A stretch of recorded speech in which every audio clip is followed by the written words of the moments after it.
बनाई कैसे गईं? क्या यह वाकई प्राचीन सभ्यता का चमत्कार है या किसी और दुनिया से आया हुआ रहस्य? आज भी जब लोग इन क्रिस्टल स्कल्स को देखते हैं तो उन्हें ऐसा महसूस होता है जैसे वे किसी अदृश्य ऊर्जा की उपस्थिति में हों। कुछ कहते हैं कि ये खोपड़ियां ऊर्जा उत्सर्जित करती हैं, तो कुछ मानते हैं कि ये भविष्य का ज्ञान अपने अंदर छिपाए बैठी है। Number 4, Baghdad battery. आप लोगों ने 2000 साल पुरानी बैटरी देखी है? नहीं देखा तो अब देखिए। इसका नाम है बगदाद बैटरी, एक रहस्यमयी उपकरण जिसे देखकर आज भी वैज्ञानिकों और इतिहासकारों के दिमाग में सवाल उठते हैं। बगदाद बैटरी को सबसे पहले 1938 में इराक के बगदाद के पास की खुदाई में खोजा गया था। यह उपकरण लगभग 2000 से 2200 साल पुराना माना जाता है और इसे देखकर यह लगता है कि प्राचीन सभ्यताओं के पास अद्भुत तकनीक थी। इंसान आज से कुछ साल पहले बैटरी बनाने का पता लगा पाया था, लेकिन इसे देखकर वैज्ञानिक हैरान रह गए कि 2000 साल पहले इसे आखिर किस प्रकार बनाया गया होगा। इसका आकार साधारण दिखता है, एक मिट्टी का बर्तन जिसमें तांबे का सिलेंडर और लौह छड़ लगी होती थी। इसके अंदर कभी कभी एसिड या जूस भरा होता था, लेकिन असली रहस्य यह है कि यह साधारण दिखने वाला बर्तन विद्युत ऊर्जा पैदा कर सकता था।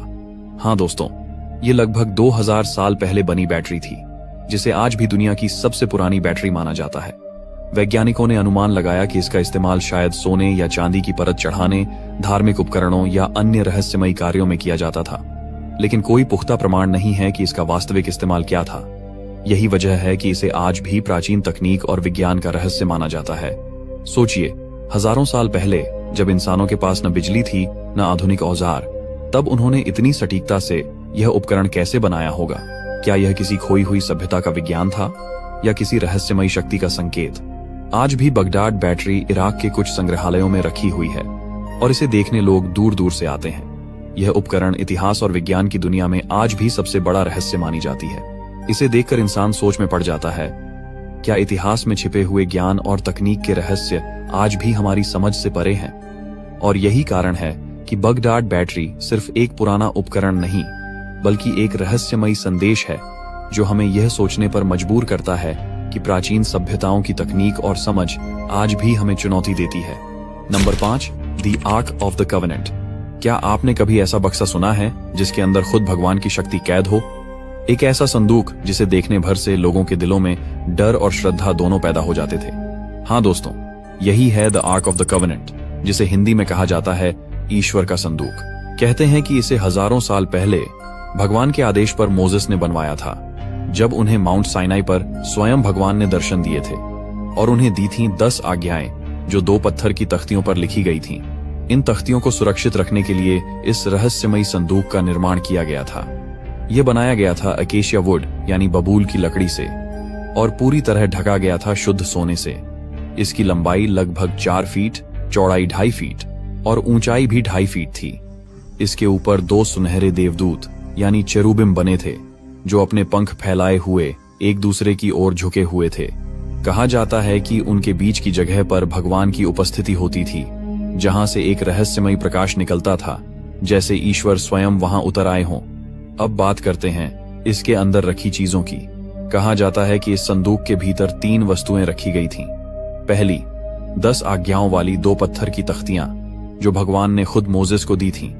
दूसरी, एरन की छड़ी जो एक बार खिल उठी थी, यह संकेत था कि वह भगवान द्वारा चुनी गई थी। तीसरी, स्वर्ण कलश गोल्डन पॉट जिसमें रखा था मना, वह रहस्यमयी भोजन जो भगवान ने रेगिस्तान में भटके इजरायलियों को जीवित रखने के लिए आकाश से भेजा था। इन तीनों चीजों को भगवान की शक्ति, न्याय और कृपा का प्रतीक माना गया। कहा जाता है कि जब यह संदूक युद्ध में ले जाया जाता तो दुश्मनों पर एक अदृश्य शक्ति टूट पड़ती थी। इतनी शक्तिशाली ऊर्जा निकलती थी कि जो कोई भी इसे बिना अनुमति छू लेता वह तुरंत मर जाता था। कहा जाता है कि यह संदूक जेरूसलम के सोलोमन टेम्पल में रखा गया था, लेकिन जब बेबीलोनियन एम्पायर ने मंदिर को नष्ट किया तो यह रहस्यमयी तरीके से गायब हो गया। और आज सबसे बड़ी पहेली यह है कि इसका आज कहां होना किसी को ठीक से पता नहीं। जब इसे आखिरी बार मंदिर में रखा गया था और उस हमले के दिन के बाद से यह वस्तु नजरों से ओझल हो गई। कुछ लोग कहते हैं कि इसे किसी ने जमीन के अंदर दफना दिया होगा, तो कुछ का मानना है कि किसी ने इसे कहीं छुपा कर रख दिया, और कुछ लोग यह भी कहते हैं कि इसे सुरक्षित स्थान पर ले जाया गया जहां इसकी रक्षा की जा रही है। पर इन सब दावों की पुख्ता पुष्टि मौजूद नहीं है। इसीलिए दी आर्क की गायब होना आज भी एक रहस्य बना हुआ है। लेकिन इतना तय है कि जो भी इसके पास गया वह रहस्य के और करीब चला गया। Number 6, the iron pillar of Delhi. दोस्तों, क्या आप सोच सकते हैं कि एक ऐसा स्तंभ जो हजारों साल तक बिना जंग लगे अपनी जगह पर खड़ा रहा हो और जिसे देखकर हर कोई हैरान रह जाए? इसका नाम है the iron pillar of Delhi.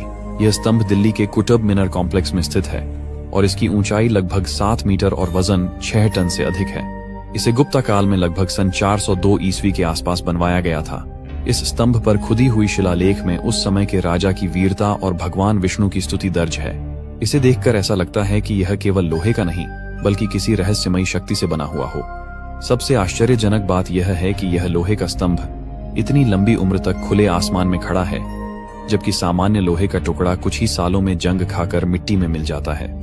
लगभग 1600 साल तक बारिश, धूप और आग के बावजूद जंग न लगने वाला यह स्तंभ आज भी वैज्ञानिकों और इतिहासकारों के लिए एक रहस्यमयी पहेली बना हुआ है। वैज्ञानिकों का कहना है कि इसमें इस्तेमाल किया गया लोहे का मिश्रण और सतह की संरचना इतनी अनोखी है कि यह जंग को जमने ही नहीं देती। इसमें लगभग 99.72% शुद्ध लोहे का इस्तेमाल किया गया और फास्फोरस की मात्रा इसे वर्षों तक जंग से सुरक्षित रखती है। इसे देखकर लगता है कि प्राचीन शिल्पकारों के पास उस समय विज्ञान और धातुकर्म का अद्भुत ज्ञान था, जो आज भी आधुनिक तकनीक को चुनौती देता है। इतना ही नहीं, इसकी बनावट और सतह पर दिखने वाला सामंजस्य यह साबित करता है कि यह केवल लोहे का स्तंभ नहीं है, बल्कि प्राचीन विज्ञान और मानव कौशल का प्रतीक है।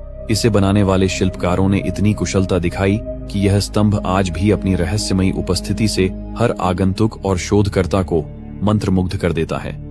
The iron pillar of Delhi समय की परीक्षा और प्राचीन ज्ञान की शक्ति का प्रतीक है। इसे देखकर यह एहसास होता है कि कभी-कभी प्राचीन तकनीक आज के आधुनिक विज्ञान को भी चकित कर देती है। यही इसे दुनिया के सबसे रहस्यमयी और अद्भुत धातु स्तंभों में शामिल करता है। धन्यवाद दोस्तों, आप लोगों ने इस वीडियो को अंत तक देखा, इसके लिए दिल से शुक्रिया। यदि आपको वीडियो पसंद आया है तो इसे अपने दोस्तों के साथ जरूर शेयर करें। और दोस्तों, अगर आपको मेरे स्टोरी वीडियो या टॉप 5 वीडियो देखना पसंद है तो कमेंट जरूर करें। जितने ज्यादा कमेंट होंगे मैं उसी टॉपिक पर अगली वीडियो बनाने की कोशिश करूंगा। तो चलिए हम लोग कुछ इसी तरह की रहस्यमयी और दिलचस्प वीडियो में फिर से मिलेंगे। तब तक के लिए बाय और धन्यवाद।